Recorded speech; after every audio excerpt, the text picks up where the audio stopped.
Let's talk about the liturgy and talk a little bit about what the council said on the liturgy for those at home who may have no background in this, because it is strange that, I've been to many countries all over the world. I've been to China and countries in Africa and New Zealand, and the Novus Ordo kind of looks the same everywhere. And it's like weird, given what was stated at the council, and I look forward to you telling me what was stated after about the liturgy. But so what did the council call for in regard to the liturgy, changes in the liturgy? Yeah, basically, Sacrosanctum Concilium is actually fairly long, but it basically, to simplify it, there's statements of principles. So it has like doctrinal principles for what we believe about the liturgy and its importance and its value, and it's the source and summit of the Christian life and all of those sorts of things. And then it has pragmatic principles for how a renewal should take place. And it's fairly general. It doesn't actually implement any changes itself. It says, at a later date, these are some principles to follow for reforming the liturgy. In some sense, simplification, because now it's mostly about the Latin rite, first of all, the Roman rite. It's not really about the Eastern rites, by and large. The Latin rite is traditionally known for its noble simplicity. So there was sort of a call for, okay, well, if there's things that are just unnecessarily repetitious, like we can kind of pare that down a little bit. It did call for, things that it specifically called for that you basically never see would be Gregorian chant is to be given pride of place because it's particularly suited to this rite, the Latin rite. Yeah. Or maybe polyphony. When it comes to instruments, the organ's the most fitting if you're going to have any instruments. Others may be incorporated if they can be made fitting. And isn't that true because the organ most appropriates the human voice? I guess so. Yeah. Yeah, I think that's part of the logic there. Now, not every place can afford an organ. You're not going to have a poor parish in the middle of a jungle have a pipe organ. But it did allow for the bishops to make some decisions regarding implementing certain things in the vernacular. Right. But didn't it say that that we should see to it that the faithful knew the ordinary in Latin? Yes, that the faithful were supposed to be trained to be able to know their parts, like the ordinary parts in Latin. Yeah. Their responses, they should know how to do those. Right.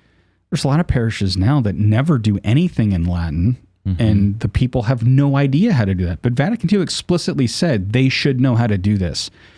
So my general reading of it, and following the work of Ratzinger on this as well, is that, okay, well, it makes sense. Like I went to the traditional Latin Mass for about 90% of the time for about 2 years straight, fairly recently. I now go to an ordinariate liturgy, which is beautiful as well. But is there really any point in having the priest read the readings in a low voice, facing away from the people in Latin? Like, what is the actual value of this? He's not proclaiming it to the people. Well, there may be no value to us, but there might be some other value, like prayers that are necessary on behalf of the people. No, prayer. No, I'm talking about the readings. Oh, I see. Like the epistle and the gospel. See. Yeah.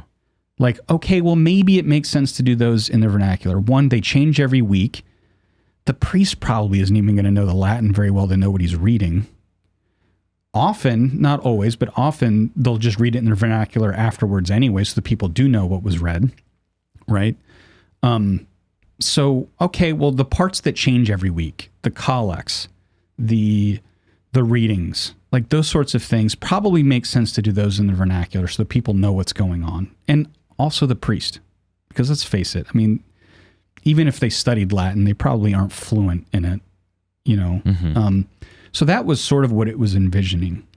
And for whatever reason, all of those principles basically just end up getting ignored. And I don't even know, because I'm not a liturgical historian or liturgical theologian, so I don't know the ins and outs of the actual process for creation of the Novus Ordo, but I don't even know that the Novus Ordo calls for any of these things to be lost. It's not like now it says, no, we shouldn't use Gregorian chant. There's nothing that says that. That's still, technically speaking, the most appropriate form of music for the liturgy. Was the 3-year cycle implemented after the council? Yes, so that would have been, I think, 69 or 70, I think. Yeah, something like that. So how do we go from that to, it really seems uniform. Like the Novus Ordo is very similar all around the world. How does that not either a top-down approach or guided by the Holy Spirit or guided by a demonic spirit? Like it seems to me you got to choose one.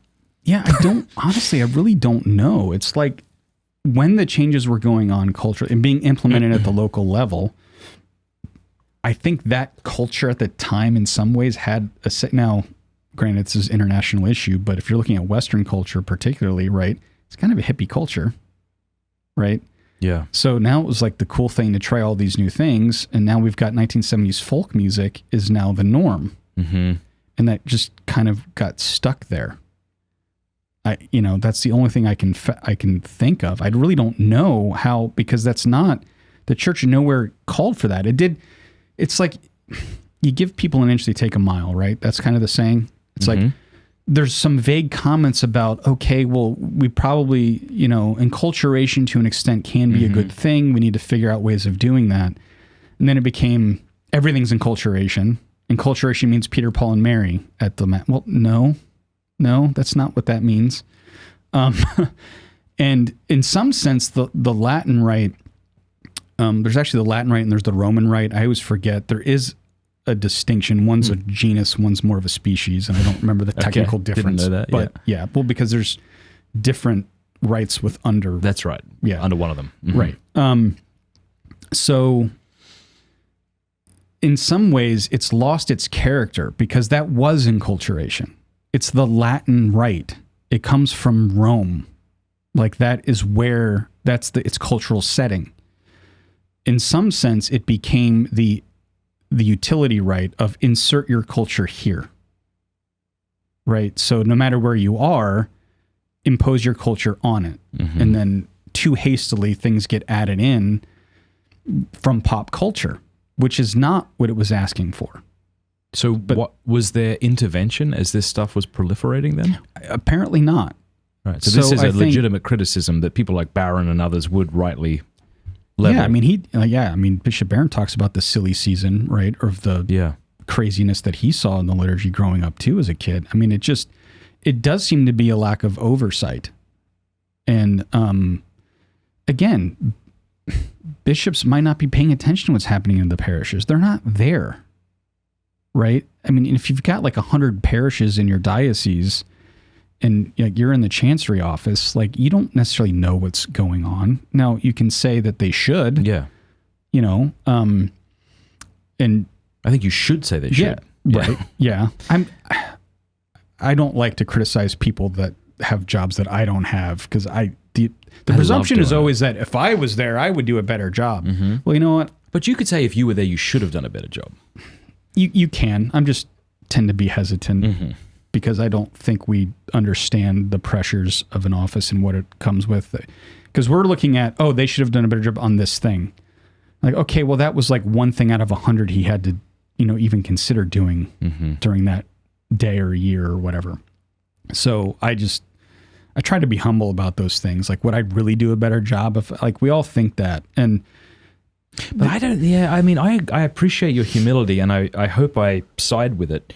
But I think there's a difference between saying, if I were there, I would have done better and things should have been better. Like you hear about pizza Coke masses taking place. I think that's fair to say. I mean, I think it's very fair to say that the implementation was not managed. And I do mean that by there was a lack of oversight. There was a lack of accountability. Hey, thank you so much for watching. Before you go, do us a favor, leave a comment, let us know what you thought of the video, like, and subscribe.